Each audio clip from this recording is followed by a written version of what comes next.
mungkin ada yang sudah sarapan ya, puji Tuhan ya. Kita pagi harus tahu apa yang harus kita lakukan. Dan pada hari ini kita akan sarapan firman Tuhan ya. Kita akan sarapan firman Tuhan, biarlah firman Tuhan menjadikan kekuatan kita. Karena secara fisik ya, jasmania kita tuh perlu makanan dan minuman dan juga healing. Tetapi itu hanyalah sementara, fana. Tetapi lewat kebenaran firman Tuhanlah itulah yang akan memuaskan kita dari lapar kita dan haus kita akan apa yang menjadi kehidupan kita semuanya.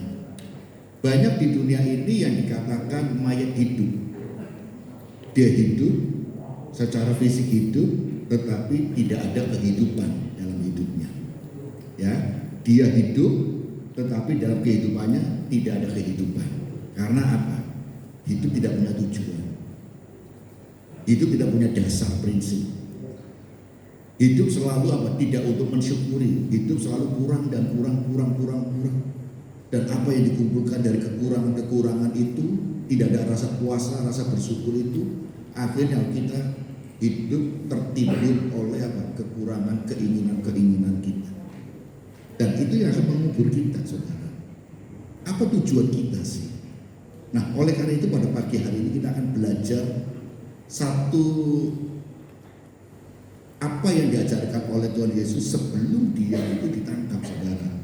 Peristiwa Getsemani, peristiwa penyaliban, penangkapan dan penyiksaan dan penyaliban Tuhan Yesus.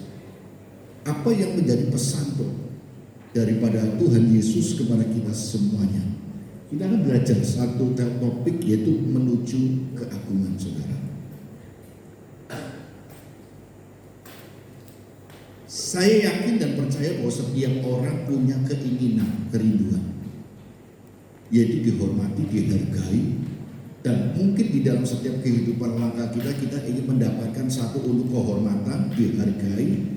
Maka salah satu jalan adalah kita mendapatkan satu posisi atau jabatan. Karena dengan jabatan itu kita akan mendapatkan satu kehormatan, satu pengaruh bagi mereka semua. Karena apa? Ketika kita punya posisi, kita bisa mempengaruhi setiap kebijakan-kebijakan.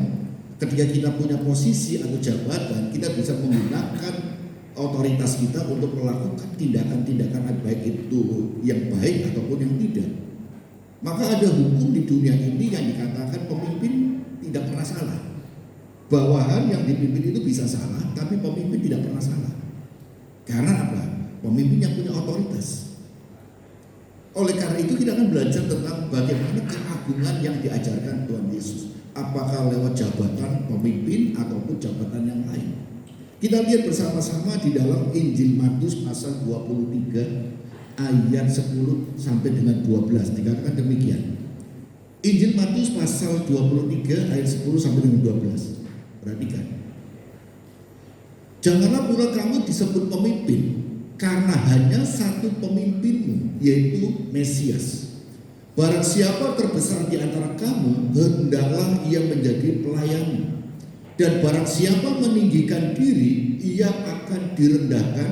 Dan barang siapa merendahkan diri, ia akan ditinggikan.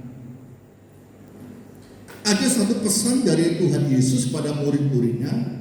Karena murid-murid dalam mindsetnya selalu berpikir bahwa punya ketika dia akan menjadi terbesar ataupun punya pengaruh jabatan pemimpin itu adalah ketika dia punya jabatan sebagai pemimpin.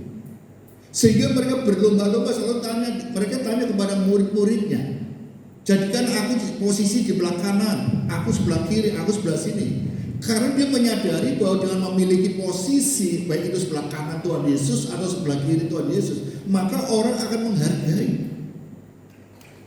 Kalau mereka murid-murid juga merasa ketika dia berjalan di sekitar Tuhan Yesus,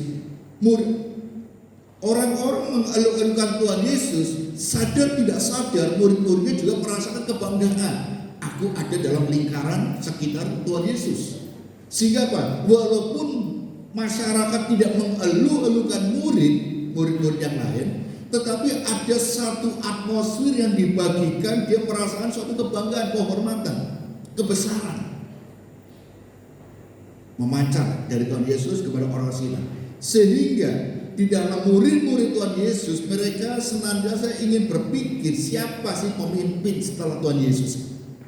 Pemimpin di bawah Tuhan Yesus siapa? Sehingga mereka berpikir dengan memiliki jadi seorang pemimpin, maka dia akan memiliki, dapat memerintah, dapat mengatur semuanya. Tetapi Tuhan Yesus mengajarkan, jangan pula kamu disebut pemimpin, karena hanya satu pemimpinmu, yaitu Mesias. Artinya apa, saudara? Pemimpin itu bukan jabatan, tapi fungsi mengarah. Satu fungsi. Karena diri kita sendiri sadar tidak sadar sudah menjadi pemimpin. Cuma masalahnya pemimpin dalam diri kita ini berfungsi atau tidak. Banyak orang merasa sebagai pemimpin tapi tidak berfungsi. Minimal kita pemimpin atas diri kita sendiri. Pemimpin itu mengatur. Pemimpin itu bisa membawa kepada orang kepada lebih baik lagi. Maka ada satu teori mengatakan apa bedanya pemimpin dengan bos. Bos tidak pernah salah, pemimpin bisa salah. Bos selalu benar, pemimpin bisa keliru. Bos selalu ada di depan, bos selalu apa? Lebih unggul. Pemimpin bisa kalah dengan orang-orang yang dipimpinnya. Karena apa? Banyak mungkin dalam suatu perusahaan pemimpin hanya apa? Lulusan SD, SMP, SMA, tapi anak buah yang dipimpinnya S1, S2, S3, STLR sampai STLR katanya, ya kan saudara. Karena pemimpin itu tidak berpikir untuk apa? Jabatan yang harus dipertahankan, tetapi pemimpin itu membawa orang-orang itu untuk maju menuju kepada goal yang disepakati bersama. Itulah pemimpin.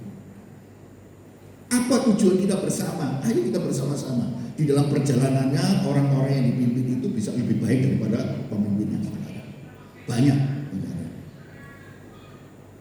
Maka dalam diskusi-diskusi saya selalu berbicara tentang begini. Dalam suatu kadang-kadang ngobrol-ngobrol dengan para hamba-hamba Tuhan, saya senantiasa berbicara, selalu berdiskusi. Ibarat kita ini dalam sebuah rumah tangga keluarga. Kita berbicara tentang gereja, kita berbicara tentang rumah tangga. Itu kalau kita analogikan. Kita sebagai orang tua, mungkin pendidikan kita, mungkin pekerjaan profesi kita biasa seperti ini. Tetapi dalam mindset dan mimpi orang tua adalah apa? Anak-anak harus lebih daripada orang tua, daripada kita. Betul? Kalau kita mungkin lulusan SD, SMP, kita pengen anak-anak kita sampai sarjana, sampai magister atau sampai doktor. Kalau kita profesinya mungkin sebagai apa? Pedagang di pasar. Mungkin kita punya mimpi biar anak-anakku ya nggak apa-apa jadi pedagang, tapi pedagang bukan di pasar, tapi pedagang yang lebih besar lagi. Itu mimpi orang tua, saudara. Nah, demikian juga Yesus, saudara.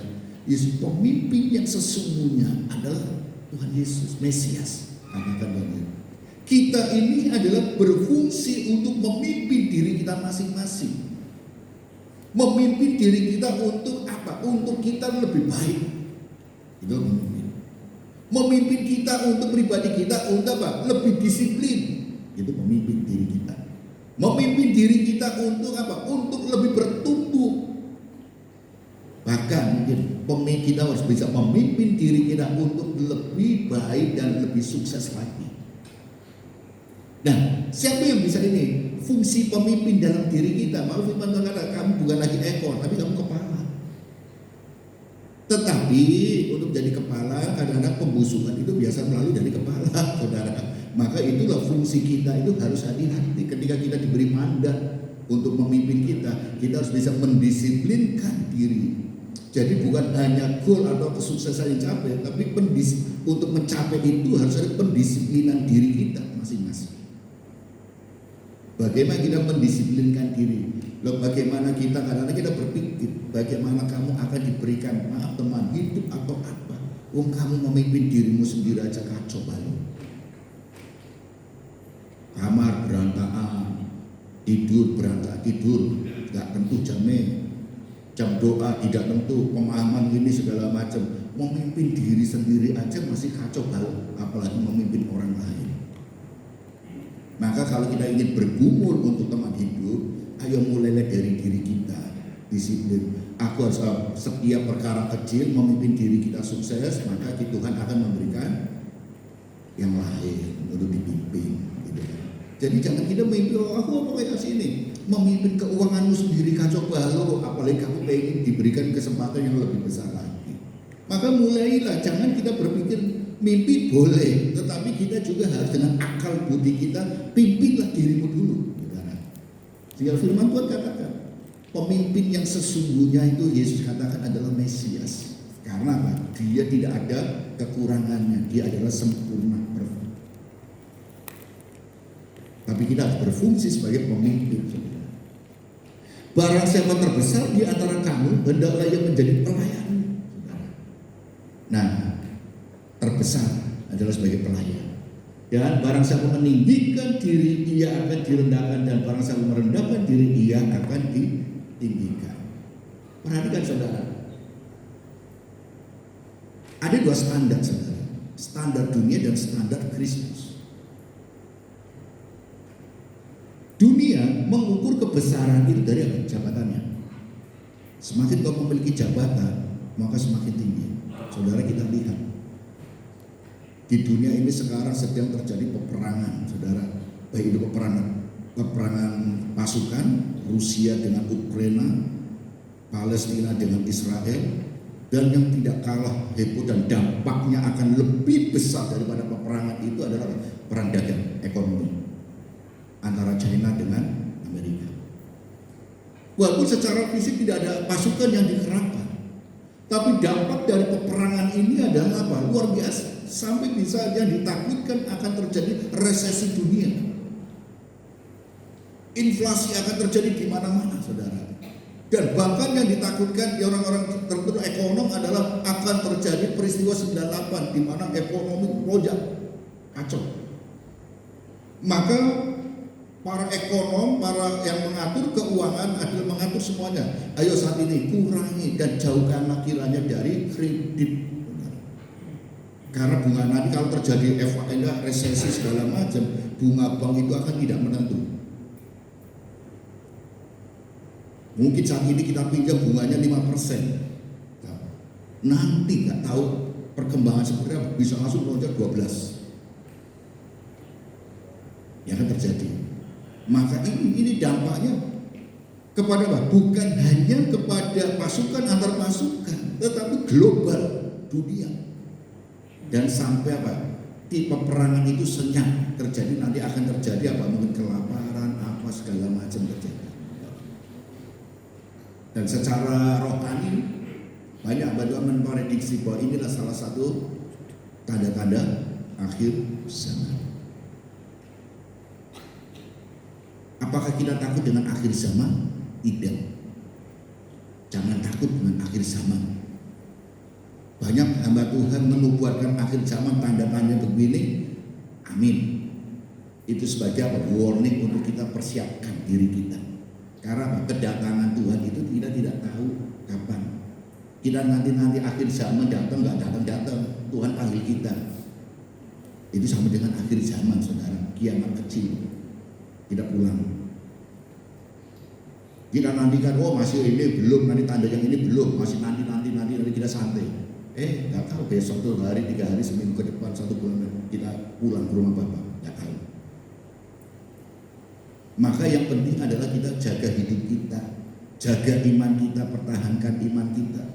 Jangan sampai lengah kita. Karena apa? Kedatangan Tuhan seperti pencuri datang tidak memberitahukan.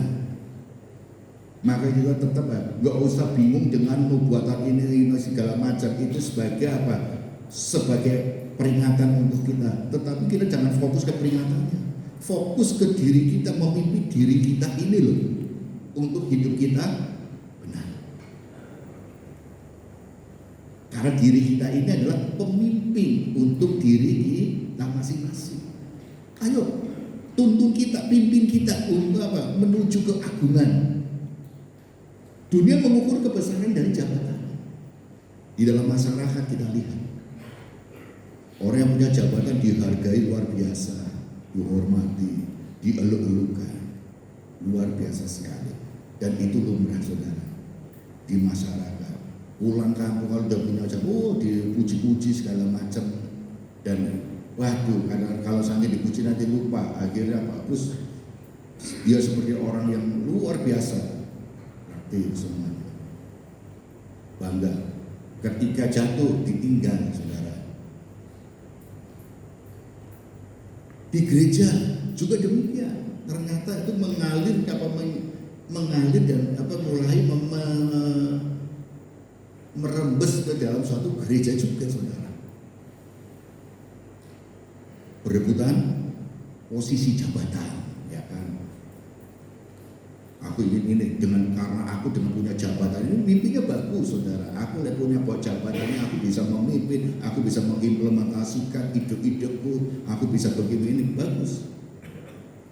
Tetapi hati, motif kalau kita lihat itu kadang kalau tidak sesuai dengan apa yang jadi kehendak Tuhan, sadar tidak dia menjaga ajaran dan dirinya sendiri, memimpin dirinya sendiri, maka yang terjadi jabatan itu adalah segala-galanya. Dia akan berusaha mempertahankan jabatannya itu sampai kapan? Sampai orang lain yang menjadi kompetitor, orang yang punya potensi untuk membusuk, potensi apa, singkirkan. Itu bukan pemimpin, bos. Karena bos itu tidak mau ada orang lain. Jadi apa? Minimal kita bisa memimpin. Jabatan itu adalah apa? Promosi Tuhan. Itu adalah buahnya Tuhan, saudara. Kalau kita itu benar di hadapan Tuhan, kalau kita itu nurut kehendak Tuhan, kalau kita melakukan yang terbaik menurut Tuhan, promosi itu di tangan Tuhan. Di mana dunia kita berada, saudara? Di dunia kerja, orang lain ditekan-tekan supaya tidak naik, tidak apa-apa. Mutiara kalau semakin digosok semakin mengkilat. Jadi ibu bapak di hadapan Tuhan, di tangan Tuhan itu adalah mutiara saudara. Kalau saudara ingin menikmati apa yang dijanjikan Tuhan, apa yang dinubuatkan Tuhan, ayo mau diproses. Orang kadang-kadang mimpinya gini saudara. Ada orang lagi kondisi ini dinubuatkan. Saya lebih senang saat ini arah gereja itu senang nubuatan-nubuatan itu. Jadi orang itu mencari nubuatan. Ketika dia lagi kondisi susah, kondisi jatuh, ada seorang pendeta menubuatkan dia. Percayalah kamu tahun ini, tahun depan kamu akan mendapatkan begini-begini nubuatan. Wah senang, luar biasa nubuatan itu. Tuhan berjanji orang yang setia dan taat akan diberkati Tuhan. Amin. Pegang itu menjadi dasar kita.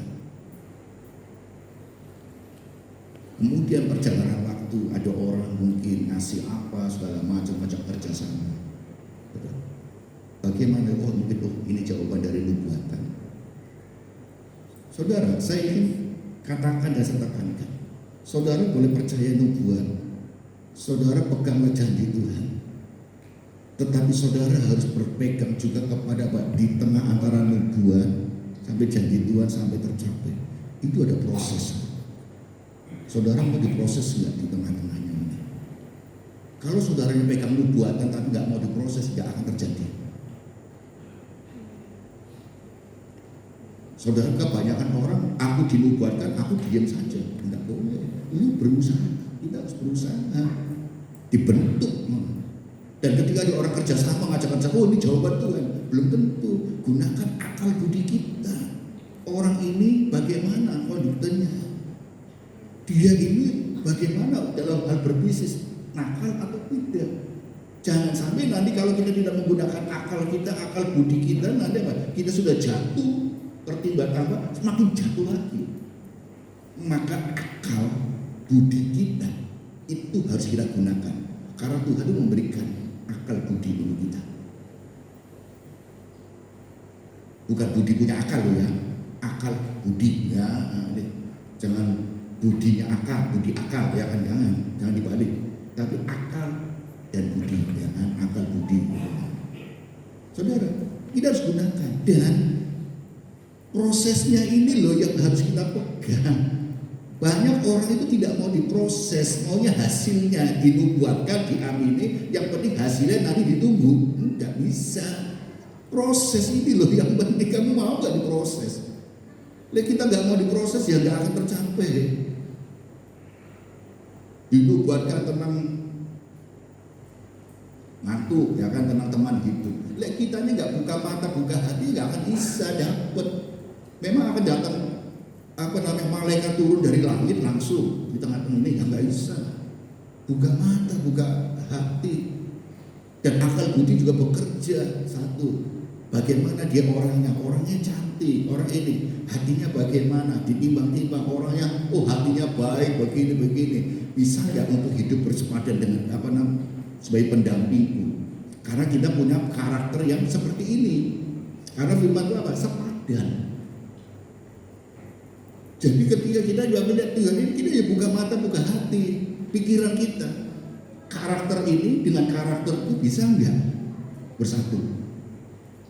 Jangan-jangan kalau sama-sama karakternya sama nanti tengkar terus. Nah itu kan, kita juga buka. Maka orang Jawa ada bibit, bobot, bebet.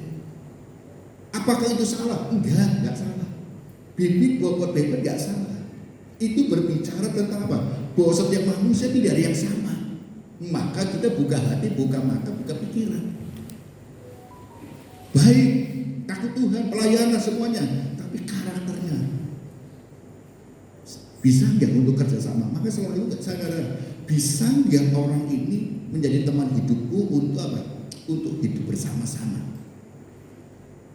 Sebelum pemberkatan, ayo pikirkan baik-baik.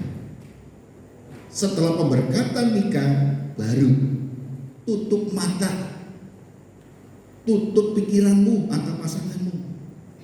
Sehingga apapun yang terjadi, ini harus kita pendamping yang Tuhan berikan untuk kita. Maka dalam suatu janji nikah itu adalah janji komitmen di hadapan Tuhan. Komitmen itu tidak boleh kita membatalkan. Kalau janji, misalnya hanya janji ucapan. Tapi komitmen itu akan dijalani terus sampai terjawab, sampai selesai, pegang sampai akhir hidup. Itu komitmen. Beda komitmen dengan janji. Janji itu kadang-kadang bisa dibatalkan, bisa kita dengan sebutnya sepihak. Tapi komitmen itu adalah sampai terwujud.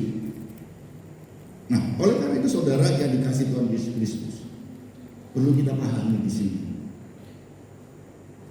Standar dunia pengaruh, saudara. Dengan kita punya pengaruh, maka kita bisa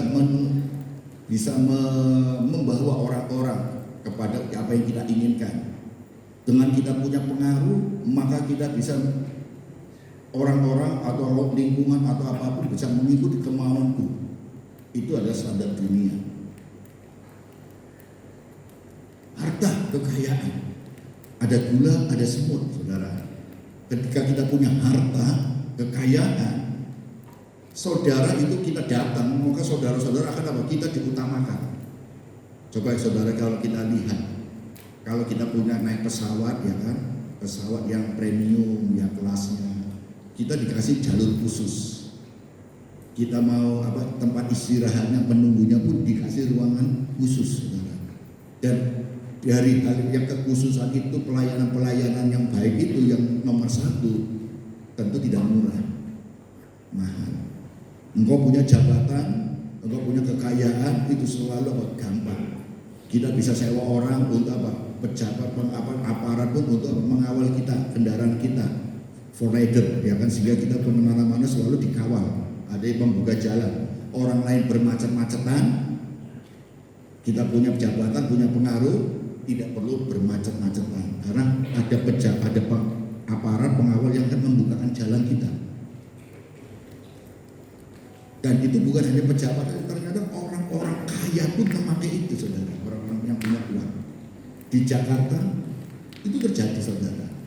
Saya kami ngobrol-ngobrol dengan orang di Jakarta itu, banyak pejabat eksekutif yang punya uang itu ketika dia harus kadang domisilinya di luar kota, tinggal kerjanya di Jakarta, dia tiap akhir pekan atau apapun dia harus keluar kota pulang Dari Jumat itu pulang ke rumahnya, hari Senin balik ke Jakarta, Senin sampai Jumat, terus kemudian hari Jumat sore atau apa dia pulang, balik ke Jakarta, pulang ke rumahnya masing-masing.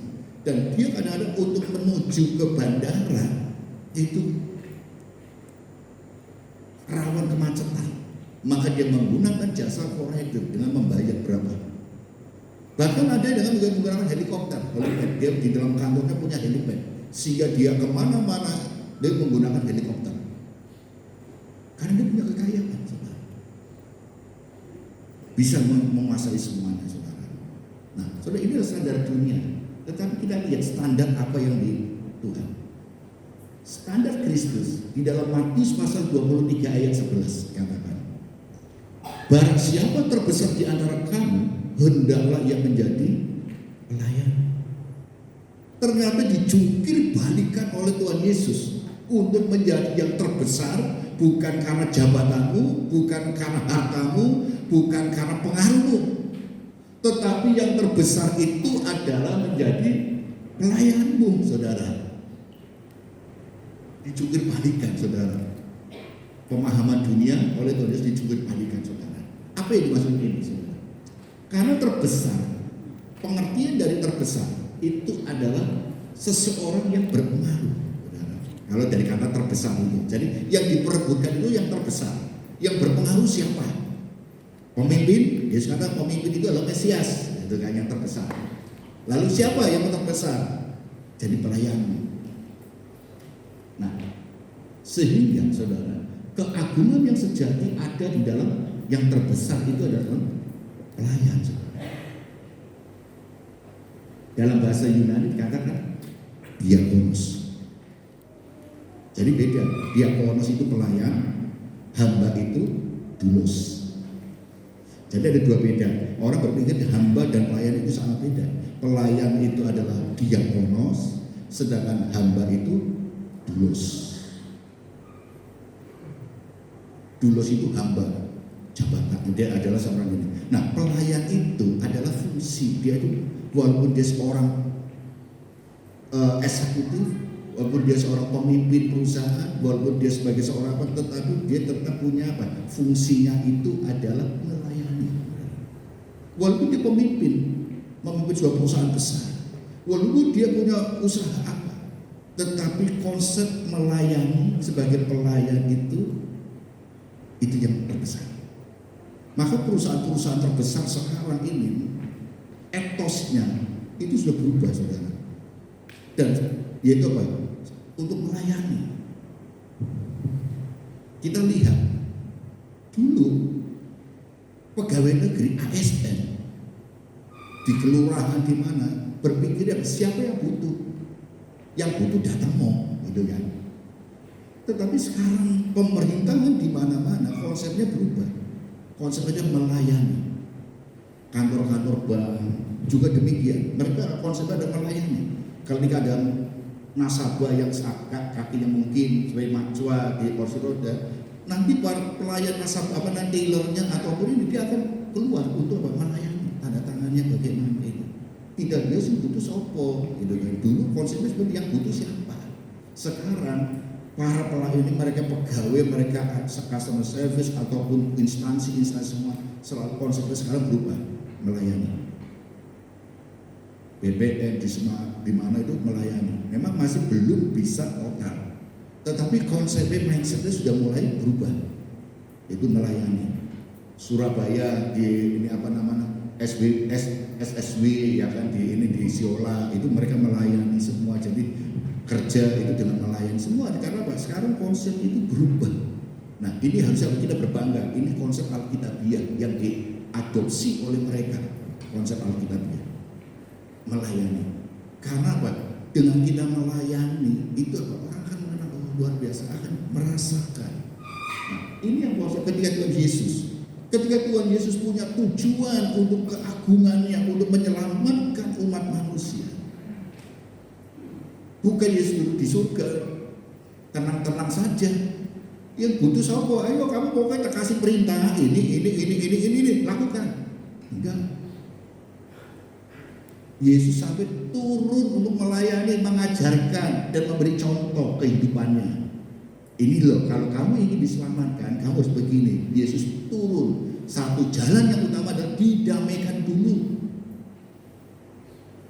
Ditebus, penebusan dosa itu selalu lewat korban di dalam perjanjian yang lama.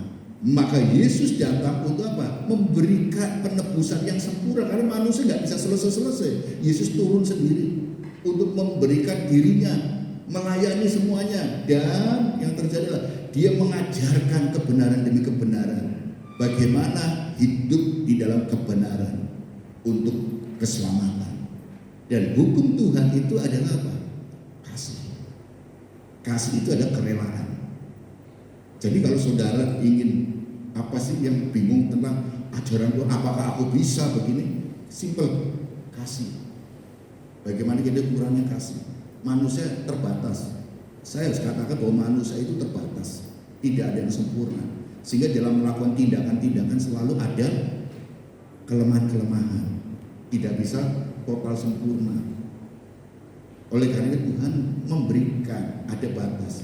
Sing penting ketika kamu lakukan itu, kamu melakukan dengan tulus hati, seperti ngomong kasih dengan Tuhan.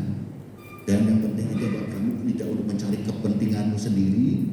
Dan ketiga yang kamu harus lakukan adalah kamu selalu berbuat baik, orang lain mendapatkan berkat yang luar biasa, membawa dia kepada sukacita. Simpel.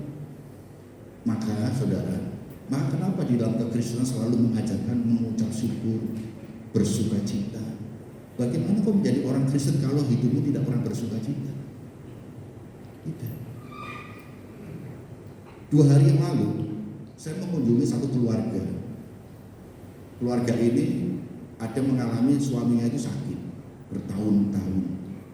Kemudian istri itu saya tahu dia itu curhat, dalam arti WA. Kemudian saya tahu bahwa istrinya ini lagi galau, saudara. Istrinya galau karena suaminya sakit bertahun-tahun. Kemudian yang jadi galaunya itu adalah dia itu merasa menyesal. Kenapa nggak dari dulu? Kok aku bodoh, dari dia berobat ke dokter A, katakan demikian, pindah ke B, ke C, ke D, ini segala macam. Hasilnya nggak ada. Dia merasa menyesal dan menyesal karena apa? Ini karena kebodohanku. Nggak lanjuti. Akhirnya hari Jumat itu sebenarnya saya ada acara, tapi melihat hal ini, aku keputusan pergi ke sana, saya kunjungi ke sana, saya datang.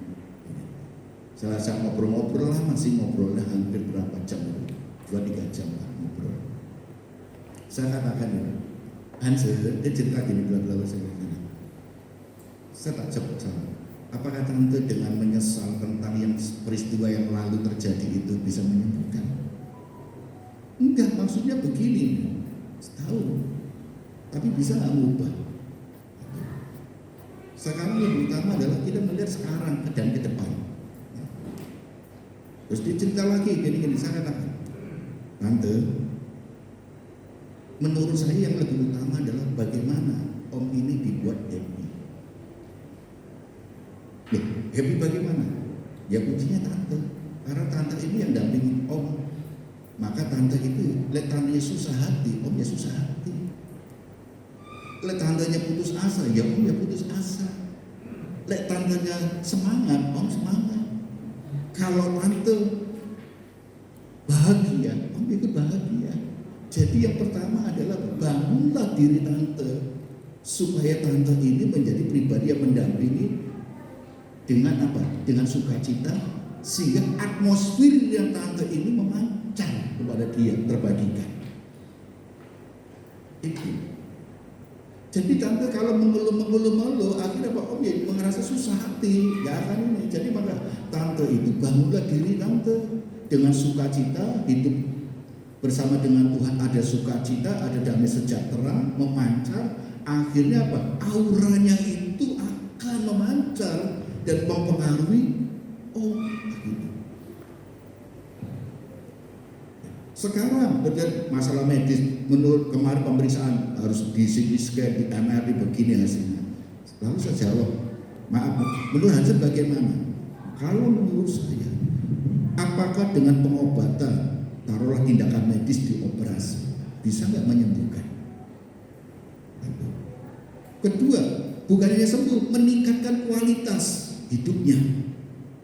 Kalau hanya sekedar operasi tapi kayak gitu-gitu aja, ya sama aja, kualitasnya sama. Bahkan dengan tindakan dia akan menderita minimum 3 bulan, karena ada pembedahan, pasti sakit 3 bulan, ya kan? Pemulihan dari pembedahan itu. Satu nggak kita membawa menangkap penderitaan untuk, maka dokter ada yang satu mengatakan, karena itu ada katanya ada pencairan harus disedot. Nah, kalau disedot dengan jadi pasang selang, dipasang sini permanen, dialirkan ya di bypass. Kalau selang itu tidak bisa gagal, maka kepalanya dilubangi, saudara. Berarti tidak menyembuhkan. Lebih baik bagaimana Tante bisa happy? Kalau Tante happy dengan mungkin Tante melakukan apa? Ya anggap aja ini adalah Tante ini diberi tugas untuk ber-PI pribadi. Ber-PI pribadi untuk menguatkan. Kalau Tante dengan untuk berhappy mungkin healing sebentar kemana, lakukan. Yang penting bagaimana happy. Diam, saudara. Dan ya setelah selesai ngobrol dia mau nyadari itu, kemudian terima kasih Hansen, aku berarti kuncinya kan, ya Tante ini adalah apinya, poros apinya itu sumbernya di Tante. Kalau Tante lemah, Om lemah. Tante semangat, Om semangat. Tante imannya luar biasa, di dalam Tuhan masih ada kesembuhan, ada mujizat. Alirkan itu supaya apa? Atmosfernya itu menguasai dan dia berpengaruh. Ya. Terus kami berdoa. Selesai. Saudara yang kasih Tuhan Yesus Kristus, kita bisa membangun diri kita. Sadar nggak sadar kalau kita membangun diri kita dan memimpin diri kita lebih baik lagi, dampaknya ada loh, sadar nggak sadar untuk orang lain. Anak-anak kita, suami kita, atau istri kita. Suami dengan sabar membangun dirinya sendiri dengan sabar, dengan hidup benar ini, istrinya itu senang lihat ini. Suaminya habis kerja nggak keluyuran, istrinya senang. Pasti di rumah itu istri nggak mungkin pakai daster terus, pasti dandan di situ kan. Rambut biasa acak-acakan disisir rapi. Rambut biasanya warna putih dibiarkan, sekarang apa melihat suaminya di rumah terus baik ini, pasti ke salon dulu ya Pi ya, aku minta waktu, minta uang dulu dikasih nanti saudara, supaya rapi perawatan wajah segala macam. Karena apa? Di rumah Pak suamiku di rumah, kalau aku acak-acakan, loh kok bojo ini ke wong belanja, itu kok acak-acakan. Dan supaya Pak suamiku di rumah kan pengen bareng ambek aku, maka aku harus tampil lebih, ya kan? Di rumah biasanya tidak habis mandi biasa aja, sekarang pakai bedak lipstick rapi saudara. Ayo saudara. Istrinya baik, murah hati, suami pulang kerja mau nongkrong, ya enak. Enakan di rumah, istriku bisa dengan senyum-senyum itu, waduh senyumnya bikin apa? Capek jadi hilang. Nah, langsung pulang ke rumah. Dampaknya ada saudara.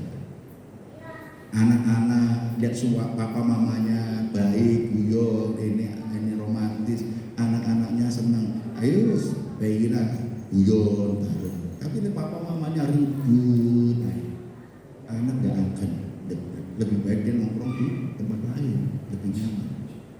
Karena di rumah ada ribut terus. Mulai dari mana? Pimpinlah dirimu sendiri. Bukan jadi pemimpin loh ya, bukan pemimpin itu Mesias Tuhan Yesus, tapi kita memimpin diri kita sendiri. Diakonos, kita melayani. Jadi kita pelayanan itu, diakonos itu melayani satu dengan yang lain. Baik itu kata diaken itu juga diambil dari kata diakonos, ya kan? Diaken yaitu para pelayan. Maka sebenarnya kalau disebut diaken itu bukan jabatan yang wah saudara, itu pelayan, gitu kan? Itu pelayan, gitu kan? Kita melayani, jemaat senang, dilayani, apa mikirkan ini. Diaken itu memikirkan macam-macam saudara. Bagaimana jemaatku ini ruangan ini supaya ibadahnya enak, bagaimana dipikirkan dan dilakukan tanpa upah saudara. Mikirkan beli apa, kadang korban, dia harus korban semuanya saudara. Karena saudara sudah melihat kan suasana ibadah tadi berapa 2 minggu ini rasanya lebih enak, ya kan? Karena apa? Ya dipikirkan, mikiri bagaimana keuangan gereja, memikirkan semua untuk kebersihan, memikirkan untuk bangunan, memikirkan semua itu adalah suatu pelayanan, saudara. Dan saudara ini adalah juga pelayan-pelayan mengambil bagian di sini. Kalau bukan kita yang melayani, siapa? Belakang mimbar, ayo bergabung untuk doa belakang mimbar. Maka selalu saya katakan, ayo dibuka lowongan pelayanan untuk jadi pelayan, bukan jadi bos lo ya, pelayan. Nah, dibuka lowongan menjadi pelayan. Pelayan apa? Banyak di sini. Sekolah minggu, remaja, WS, pujian, musik, bersih-bersih yang ini, soundman, multimedia. Nah, sehingga kita SDM kita banyak, saudara, para pelayan. Nah, kita tinggal memikirkan para pengurus itu apa? Bagaimana sarana ini, prasarana itu kita tingkatkan, bagaimana sehingga kita bisa beribadah bersama-sama. Pelayan kita semua ini di hadapan kita ini ada saling melayani. Kita ini pelayan, saya juga melayani, saya juga pelayan di tempat ini. Bapak Ibu ya pelayan, saya pelayan. Jadi kalau ambil bagian pelayanan tempat ini adalah pelayan.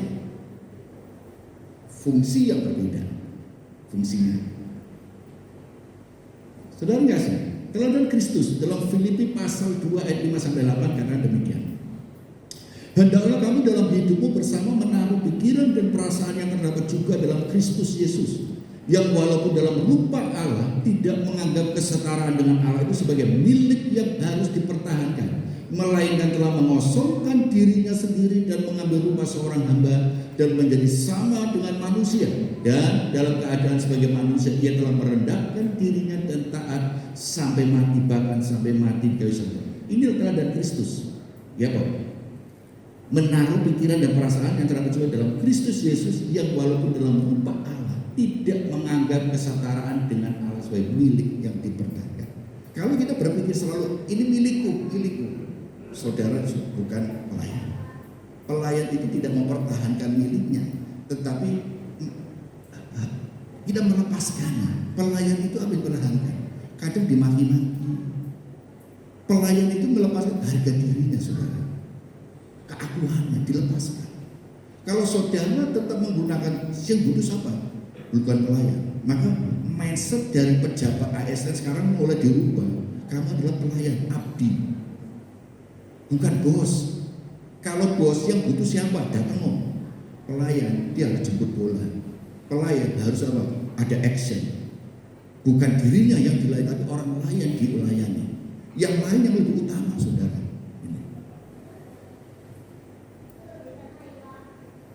Maka bagaimana meneladani Kristus?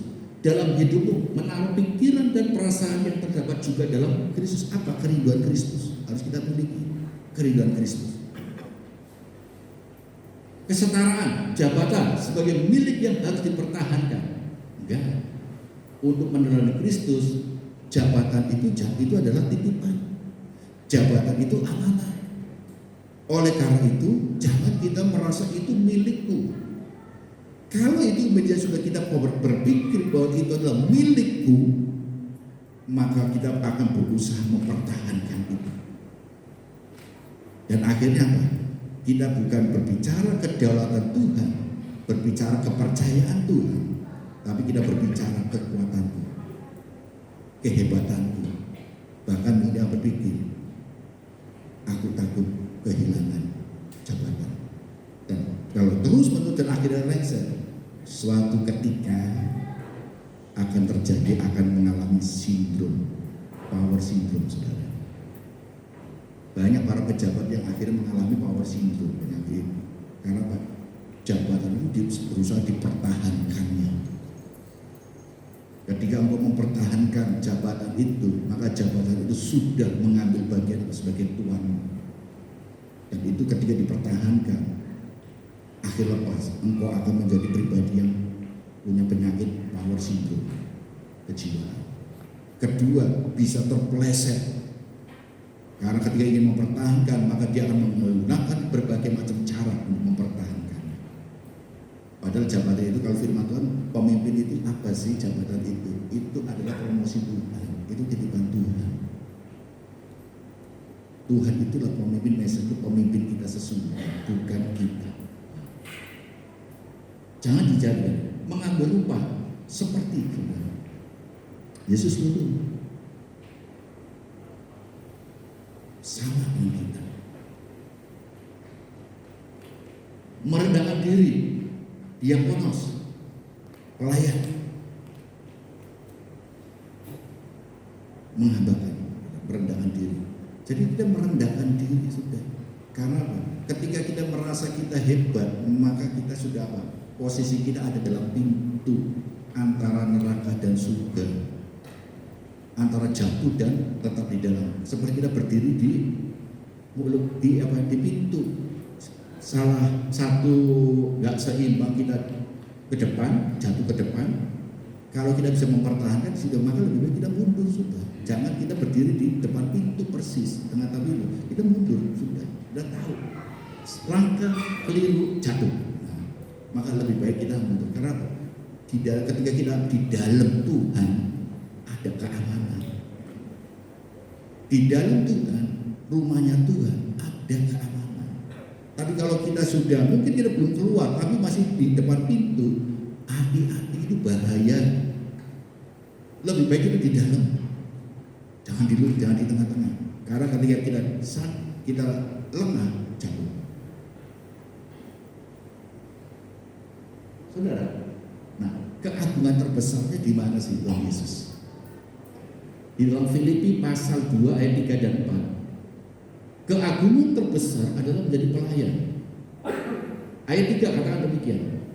Dengan tidak mencari kepentingan sendiri atau puji-pujian yang sia-sia. Nah, untuk menjadi pelayan, kebesaran ya, keagungan yang terbesar itu adalah tidak mencari kepentingan sendiri atau puji-pujian yang sia-sia. Ayo kembali, saya ajak saudara untuk apa? Introspeksi, evaluasi diri kita, motif hati kita apa?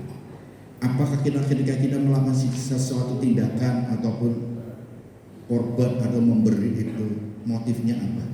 Apa kita ingin dipuji? Kalau kita dipuji semuanya luar biasa, hati-hati. Apakah kita mencari kepentingan sendiri? Wah, aku dengan ini, aku harus ini, aku harus bergaul dengan dia. Mudah-mudahan aku kecipratan ininya proyeknya atau apa.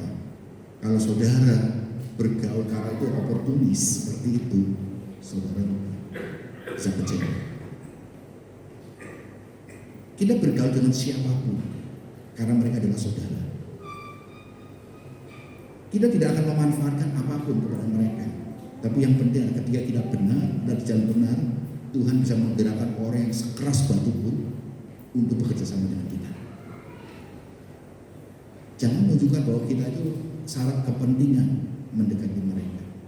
Kalau ketahuan kita syarat kepentingan, sadar tidak sadar kita sudah melepaskan kuasa Tuhan. Lakukan yang terbaik, bersahabat dengan siapapun, dengan apapun kita bisa bekerja sama. Dan ketika kita benar berjanji Tuhan akan dinyatakan, maka Tuhan akan sekeras hatinya, sepelit orangnya seperti apa, Tuhan bisa ubahkan dia untuk menjadi berkat untuk kita. Percayakan. Sebaliknya hendaklah dengan rendah hati, yang seorang menganggap yang lain lebih utama. Menganggap yang lain lebih utama. Kalau kita ingin menjadi pelayan, maka bukan diri kita yang dilayani, orang lain yang harus kita layani. Orang lain lebih utama daripada kita. Maka kalau kita lihat para pelayan-pelayan seperti di pramugara, mereka melayani cepat. Seandainya ada penumpang yang menumpahkan menumpahkan air apa, yang layani bersihkan siapa? Yang membersihkan itu adalah pramugarinya, langsung bilang dibersihkan. Enggak langsung cleaning service tolong bersih, enggak ada cleaning service. Dia langsung membersihkan. Padahal mereka itu terdidik loh, cantik-cantik, ganteng-ganteng. Didandani luar biasa, gajinya lumayan. Tapi untuk apa? Untuk kalau ada ini dia bersihkan. Kita bagaimana standar hidup kita untuk menjadi yang terbesar? Utamakan orang lain, bukan diri kita.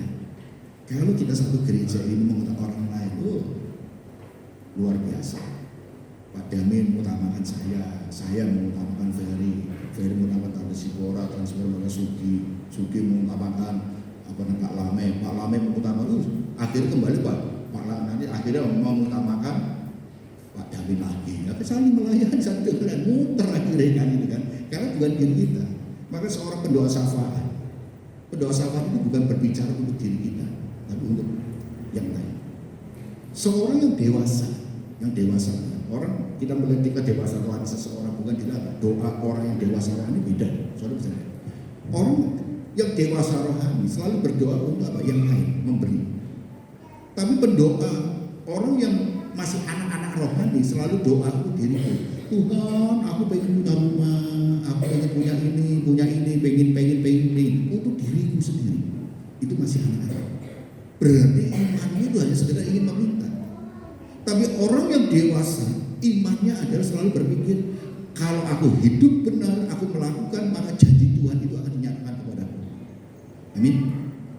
Karena aku ada dalam perlindungan Tuhan, aku hidup ada dalam berkat Tuhan, aku hidup dalam penyertaan Tuhan. Itu orang yang sudah dewasa. Aku belajar selalu mengucap syukur dalam segala hal. Karena apa? Tuhan itu baik dan sangat amat baik. Aku tidak akan sampai kekurangan. Makanan dan minum akan dicukupkan oleh Tuhan. Itu kita sudah punya keyakinan, karena orang sudah tahu siapa bapaknya. Seperti anak tahu orang tua kita, orang tuanya masing-masing. Kalau bapaknya suka bohong, ya kan, suka bujuk, anak nggak akan percaya. Tapi kalau bapaknya selalu apa yang dijanjikan ditepati kepercayaan anak pada orang tua lebih. Walaupun dijanjikan aja nanti tak ini, dipegang terus. Anak-anak itu akan dipegang. Iya, aku percaya bapakku ada pasti memberi kok. Kalau aku butuh, karena bapakku nggak pernah melihat aku sampai kekurangan. Bapakku selalu memberi yang terbaik untuk aku. Kita nggak memikirkan kebutuhan lo, tapi kita berusaha untuk apa? Untuk melakukan apa yang menjadi perintahnya bapak kita, orang tua kita lakukan. Lek aku nyenengno bapakku, maka bapakku pasti akan nyenengno aku. Itu prinsip. Dan kita akan belajar dengan itu, saudara. Dan janganlah tiap-tiap orang hanya memperhatikan kepentingan sendiri, tetapi kepentingan orang lain. Saudara, apa yang harus kita kerjakan?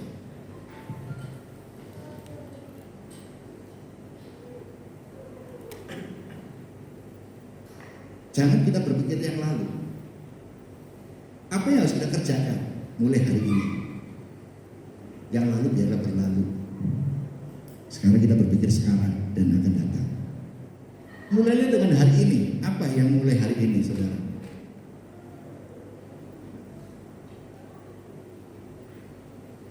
Kita mulai hari yang kecil. Belajar untuk mendengarkan. Apabila ada yang mau cerita kepada kita melayani. Nanti pulang dari gereja ada orang mau cerita, dengarkan. Ya. Istri mau cerita, dengarkan. Suami mau cerita, dengarkan. Anak mau cerita, dengarkan. Mulai dari hal itu. Teman mau curhat, dengarkan. Karena walaupun kita mungkin nggak punya ide apa-apa, dengan kita mendengar, sebenarnya kadang-kadang orang itu sudah lepas dari kesusahannya. Saudara. Dengarkan. Kita belajar mendengar. Ojo diselimurno, saudara, gitu kan. Dengarkan, belajar kita mendengar. Daripada orang kalau kita nggak mau mendengar, istri kita, suami kita atau anak-anak kita, nanti bahaya. Suaminya nggak mau dengar, nanti istri curhat ke orang lain, bahaya. Gitu. Istri nggak mau dengar suami cerita ke orang lain, lebih bahaya lagi, saudara. Lebih baik dengarkan, kita belajar mendengar, sudah. Dengarkan dia cerita. Paling-paling kadang ya dari pengalaman kita belajar segala macam. Kadang istri curhat, itu pengen cerita aja. Padahal nanti istri setelah selesai tahu solusinya kok. Tahu solusinya, jalan keluarnya Artinya apa? Sudah tahu, gitu kan. Betul lah ibu ya? Sudah ya ibu ya, betul kan? Sudah tahu jalan akan apa? Yang dilakukan apa? Coba ingin apa? Romo, setelah dua selesai sudah. Tadi dia sudah punya solusinya ini. Udah selesai sudah. Biasanya. Maka dengarkan. Suami daripada dia ada pekerjaan yang susah, capek segala, dengarkan. Wis, bila perlu istri mungkin biar senang sampai pijiti, ya kan? Pijit. Kalau udah pijiti, jangan tak ajari saudara. Kasih dompet di depan saudara. Kalau habis dompet nanti habis pijit nanti suami tahu loh kalau dompetnya kosong loh, ya isian gitu. Nah, saudara, tidak selaku belajar untuk mendengarkan.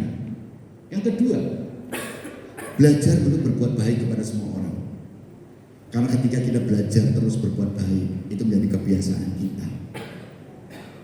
Kalau kita menjadi kebiasaan, itu menjadi gaya hidup kita. Berbuat baik.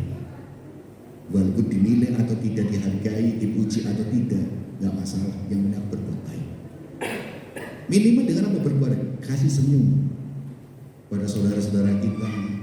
Sudahlah, nggak usah melihat egois kita. Harga diriku, aku dulu di ini, nggak usah. Melayani itu saling memaafkan, saling mengampuni, saling tegur sapa, itu melayani. Dengan kita melayani cair. Saya pernah alami, mungkin berapa kali saya cerita sama ini. Saya punya sepupu, saya tinggal dalam satu rumah emak. Saya punya rumah, punya caci sepupu. Saya waktu SMA, saudara, belum persatuan. Tinggal satu rumah, satu atap. 7-8 tahun tidak tegur sapa, saudara. Karena saya aku merasa paling benar. Tajiku dia orang ke gereja juga, tapi menurut dia yang salah. Satu atap tidak tegur sapa. Mungkin sekitar 6-7 tahun lah. Tapi ketika saya percaya Tuhan, tadi sadar arti dari melayani. Melayani bukan hanya di gereja, di rumah, di keluarga. Setelah aku tahu kebenaran, tahu arti melayani, aku datangi taji saya minta maaf. Karena saya yang paling muda, aku harus duluan. Dan aku yang selesai waras nyala, ya kan? Selalu menggunakan yang waras nyala. Saya datangi, saya ajak ngomong, dia minta maaf, dia ampun, selesai. Dan apa yang terjadi dampaknya? Hidupku merasa lega. Saya bisa bertumbuh dan sepupu saya menjadi orang Kristen yang berubah. Ngerti arti pertobatan. Mulai dari situ melayani, berbuat baik, membantu tanpa diminta. Belajar untuk membantu apapun yang bisa kita, apa yang bisa kita bantu. Membantu itu bukan hanya bukan berbicara materi, pikiran, tenaga, waktu, semuanya bisa yang kita bisa bantu kan bantu. Harta kita nggak punya, pikiran kita punya. Pikiran dan kita ini segala macam, waktu kita berikan untuk mendengar, itu kan membantu. Mengasihi tanpa motif tertentu, oportunis jangan, pragmatis jangan. Kalau kita memang mengasihi dengan tulus. Cerdik seperti ular, tulus seperti pinter. Kata Kosugi itu kan cerdik seperti ular, tulus seperti bulus. Ya itu kan, itu nggak tulus saudara. Bulus itu kan selalu apa? Nggak menunjukkan dirinya, ya kan? Tidak tulus. Gitu kan. Cerdik seperti ular, tulus seperti merpati. Jangan seperti bulus. Ya kan? Akal bulus ya. Nah, saudara, nah itu ngasih tanpa motif. Nah, oleh karena itu saudara, yang terakhir saudara, mulailah dengan siapa yang bisa Anda layani hari ini. Kita belajar untuk melayani hari ini. Jangan lihat nanti besok, mulai hari ini dari hal yang kecil-kecil dulu. Itu adalah latihan. Ingat, proses hidup. Proses itu dimulai dari mana? Kita jangan melihat ke belakang. Lihatlah hari ini. Hari ini harus kita mulai. Kalau tidak mulai hari ini, kapan lagi kita akan mulai? Ya saudara, ibu bapak dan saudara yang kasih, mari saya undang ibu bapak dibangkit berdiri dan pemain musik bisa mulai ke depan.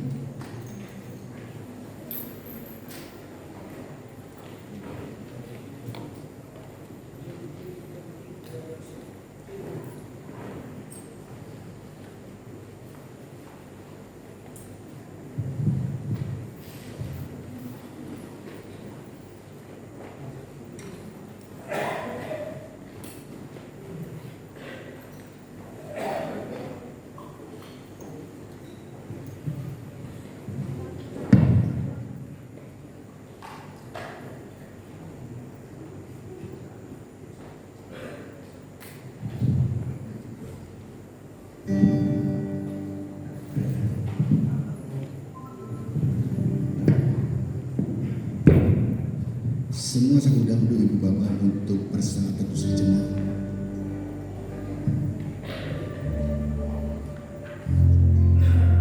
Semua dalam posisi yang teduh. Bila tim pujian menyanyikan pujian ini yang keluar dari lubuk hati yang terdalam dengan kesungguhan. Haleluya.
Saudara dalam hidupmu jika tidak ada penebus yang melayakkan dan membawa saudara kepada perdamaian dengan Bapa di surga dan melepaskan dengan penebusannya di kayu salib atas dosa-dosa kita.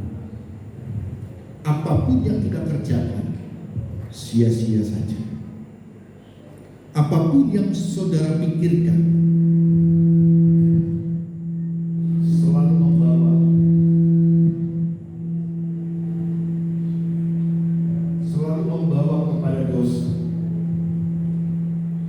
saudara yang dikasihi Tuhan.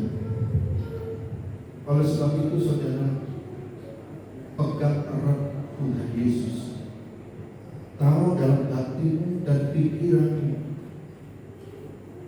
supaya saudara bukan menjadi mayat-mayat hidup ataupun hidup tidak bermakna, tapi hidup saudara memiliki kehidupan, hidup yang berkenan dan memiliki tujuan keserupaan dengan Kristus Yesus. persekutuan dengan Yesus Kristus adalah mutlak. Bangun relasi perkenanan Tuhan, maka Tuhan akan melayakkan saudara. Jangan mengejar jabatan pemimpin, karena pemimpin sesungguhnya adalah Mesias. Kita adalah berfungsi sesuai dengan kepercayaan Tuhan yang diberikan kepada kita. Yang terbesar adalah seorang pelayan. Yang terbesar adalah orang yang tidak mementingkan dirinya sendiri. Yang terbesar adalah orang yang mengutamakan orang lain daripada dirinya sendiri. Yang terbesar adalah orang-orang yang tidak melakukan tindakan atau apapun, tidak mencari puji-pujian ataupun kehormatan, tetapi semuanya hanyalah untuk Tuhan, karena kita adalah hanyalah alat belaka. Saudara yang dikasihi Tuhan Yesus Kristus, saya beri kesempatan saudara untuk berdoa dan menaruh tangan saudara di dada saudara dan naikkan rasa syukur kepada Tuhan dan naikkan pengharapan saudara tangan Tuhan. Haleluya.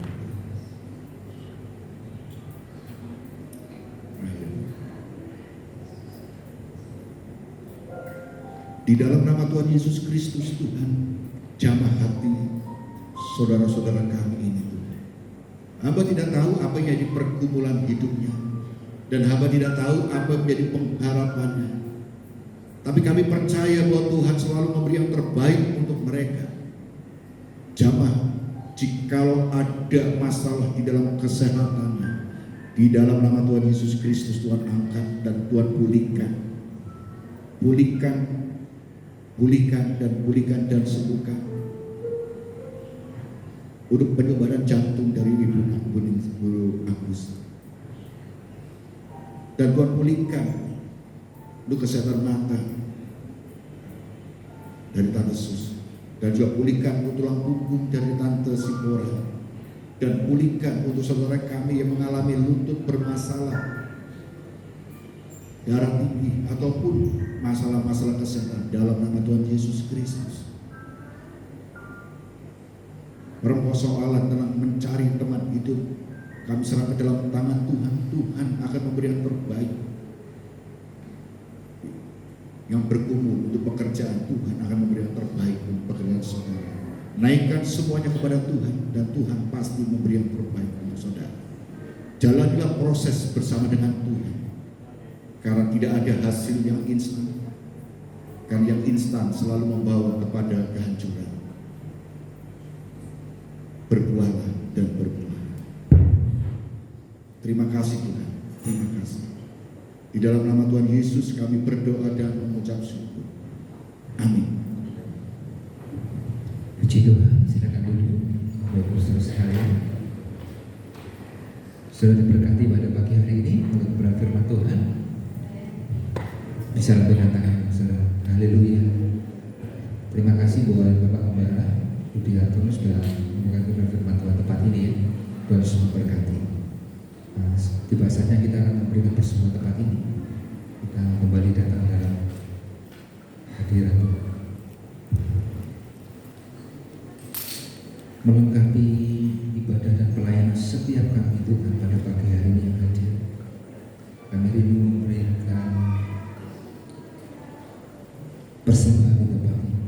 Kami mengerti Tuhan, kami menyadari apa yang ada pada kami sampai hari ini itu berasal dari Engkau.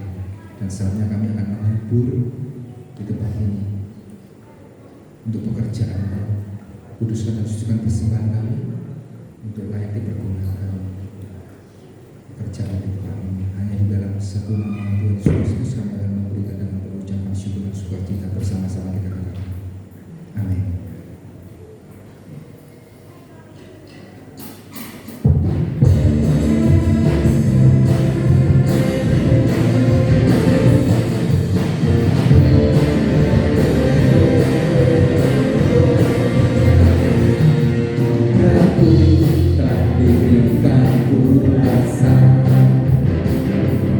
Kuasa menaklukkan dunia.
Terima kasih atas kesempatan yang sudah diberikan untuk Presiden Privat Kali Gajah, atas nama pengurus teman-teman yang juga kita kasih kepada Gembala yang sudah berkati kita dengan firman Tuhan di hari ini. Nah, kita akan sama-sama melihat jadwal ibadah semalam pagi ini sudah. Pada hari Rabu jam 5 sore ada ibadah KPI. Pada hari Kamis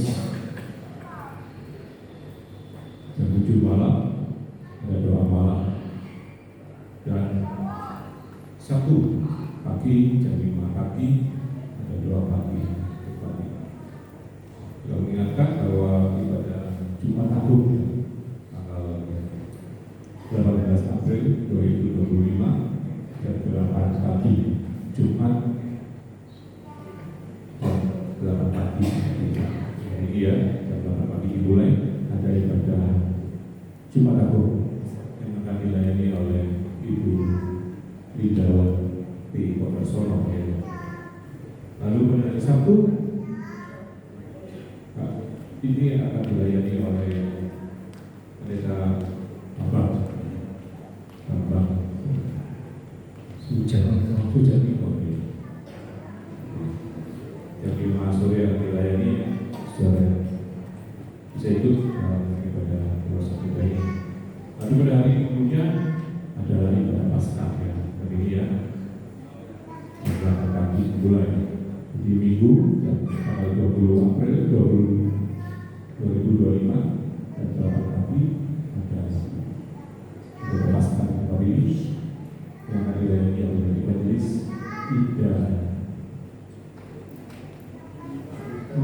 juta ya, siang 5 ya.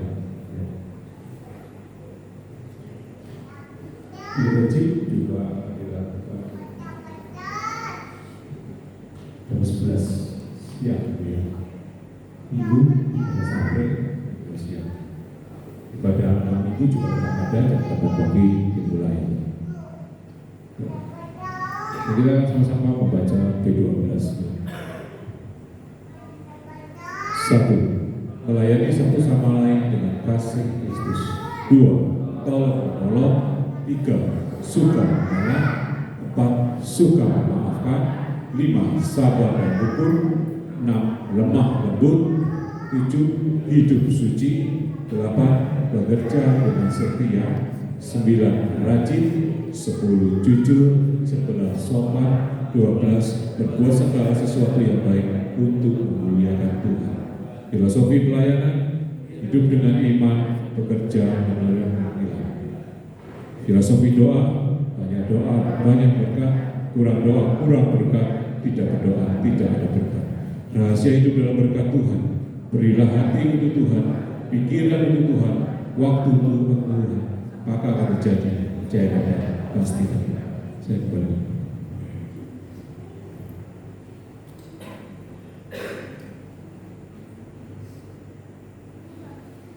Ya, terima kasih buat persembahan Ibu Bapak dan saudara semuanya. Dan ada beberapa tambahan ya saudara. Nanti Jumat Agung saudara, ya saya undang Ibu Bapak untuk beribadah bersama yang disertai dengan perjamuan kudus. Dan saudara ingat saudara, ada tampilan dari anak ini adalah kita mengundang bintang tamu saudara, ya bintang tamu dari luar negeri saudara. Ada drama kolosal. Itu nanti kalau saudara hanya ikutnya Jumat Agung toh itu separuh, maka harus datang kalau ingin seutuhnya datang di ibadah Paskah. Karena apa? Bersambung, drama ini bersambung dari ibadah Jumat Agung, drama itu kemudian nanti bersambung di ibadah Paskah. Nah, jadi saudara kalau ingin dapat berkatnya dan mengerti utuh itu datang. Jadi kita ayo waktunya siapkan, jangan keluar kota dulu, ibadah dulu bersama-sama. Bagus, bintang tamunya itu luar biasa keren. Siapa bintang tamunya? Tunggu tanggal mainnya ya. Tanggal mainnya ya. Ada bintang tamunya nanti, tunggu tanggal mainnya. Itu sudah, itu nggak ada lawan sudah nanti. Itu rahasia. Kalau tak tunjukkan ceritanya seperti apa nanti bukan surprise. Nanti maka datanglah Jumat Agung dan ibadah Paskah. Nanti akan terbuka semuanya, tingkap-tingkap itu dibukakan semua. ya puji Tuhan, dan saya ucapkan terima kasih buat Ibu Bapak yang sudah memberikan persembahan untuk acara Natal, acara Paskah dan Jumat Agung. Dan jika masih ada, silakan. Dan saudara untuk juga kegiatan doa prigen masih bisa ya, gitu ya. Ayo silakan segera supaya kita ingin menghitung jumlahnya dan kita mempersiapkan transportasinya, mengatur semuanya ya. Yaitu supaya Ibu Bapak mendaftar ya kan, nanti bisa langsung mendaftar ke panitianya ya. Demikian pengumuman yang saya sampaikan, dan kita undang Ibu Bapak kami berdiri untuk mengakhiri ibadah kita.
Dan terlebih Tuhan telah ajarkan, memberi kesempatan kami untuk memberikan persembahan untuk pekerjaan Tuhan di tempat ini. Terima kasih Tuhan, dan kami percaya dan kami mohon berdoa kepada Bapak Ibu semuanya yang telah mempersembahkan korban. Biar kami percaya Tuhan akan memberkati Ibu Bapak dan Saudara semuanya. Dan kami bersyukur untuk rekan-rekan kami yang telah ambil bagian di dalam pelayanan mimbar, baik itu pujian, musik, pendoa belakang mimbar, ataupun aser, multimedia, semuanya kami serahkan ke dalam tangan Tuhan. Guru sekolah minggu dan juga untuk yang pembina remaja dan juga semua pembina-pembina komponen-komponen yang lain kami serahkan ke dalam tangan Tuhan. Kami percaya bahwa Tuhan berdaulat atas hidup kami dan Tuhan akan memberkati, dan setiap apa yang dijanjikan Tuhan pasti tergenapi untuk kami semua bila kami hidup benar dan berpadanan dengan Engkau Tuhan. Terima kasih Tuhan, dan kami berdoa untuk saudara-saudara kami yang tidak hadir. Tuhan tolong mereka, jamah mereka sehingga mereka boleh bersama-sama kembali bersama untuk beribadah dengan kami. Yang undur Tuhan jamah untuk mereka datang kembali untuk bersama dengan kami. Yang keluar dalam sertai dalam perjalanannya hingga boleh kembali minggu depan bersama-sama dengan kami. Kami berdoa untuk panitia Paskah dan karena Jumat Agung kami serahkan ke dalam tangan Tuhan, baik itu pengisi acara dan semua yang terlibat dalam acara kami serahkan ke dalam tangan Tuhan. Biarlah Tuhan memberikan kekuatan kesehatan untuk mereka semuanya di dalam mempersiapkan sehingga tidak ada gangguan apapun. Dan di dalam perayaan Paskah untuk para pembicara, pemain musik ataupun para pelayan-pelayan kami serahkan dalam tangan Tuhan, sehingga ibadah Jumat Agung dan Paskah bukan hanya ibadah yang kami lakukan selenggarakan, tapi benar-benar Tuhan beracara, Tuhan memberikan berkat Tuhan kepada kami, dan kami menjadi pribadi-pribadi yang senantiasa bertaat dan mendapatkan pewahyuan daripada-Mu Tuhan. Pengurapan Tuhan untuk para pelayan-pelayan kami serahkan, mohonkan kepada-Mu Tuhan. Terima kasih, dan sebentar kami akan berpisah satu dengan yang lain. Tuhan sertai kami dalam perjalanan pulang kami, hingga kami boleh tiba di rumah kami tanpa kurang satu apapun. Dan kami selalu mengingat apa yang diajarkan Tuhan Yesus di dalam doa Bapa kami. Bapa kami sujud, dikuduskanlah namamu, datanglah kerajaan-Mu, jadilah kehendak-Mu di bumi seperti di surga, dan berilah kami pada hari ini makanan kami yang secukupnya, dan ampunilah kesalahan kami seperti kami mengampuni orang yang bersalah kepada kami, dan janganlah kami dalam pencobaan, tetapi lepaskan kami dari yang jahat. Ampunilah yang bersalah kuasa sampai selamanya. Ibu, Bapak, dan Saudara yang kasih Tuhan Yesus Kristus, angkat tanganmu untuk menerima berkat daripada Tuhan Yesus Kristus. Percayalah dan yakinlah bahwa saudara pulang dari tempat ini sudah menerima berkat Tuhan, dan diberkatilah keluargamu, diberkatilah rumah tanggamu, diberkatilah pekerjaanmu, dan diberkatilah pendidikan, diberkatilah kesehatanmu, diberkatilah makanan dan minumanmu sehingga boleh makan dan minum sampai puas dan sampai kenyang.